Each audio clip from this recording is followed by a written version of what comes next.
thunderstorm was located over Lafayette, or 11 miles north of Cedar Rapids, moving northeast at 40 miles an hour.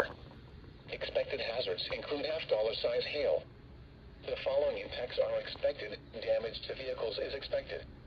This severe thunderstorm will be near Central City, Albannett, Congoin, Paris, Pinnacon Ridge Park, and Lynn County Fairgrounds around 6:05 p.m. Buffalo Creek Park around 6:10 p.m. This includes Interstate 380 between mile markers 28 and 33. Take cover now. A tornado watch remains in effect until 10 p.m. for northeastern and east central Iowa.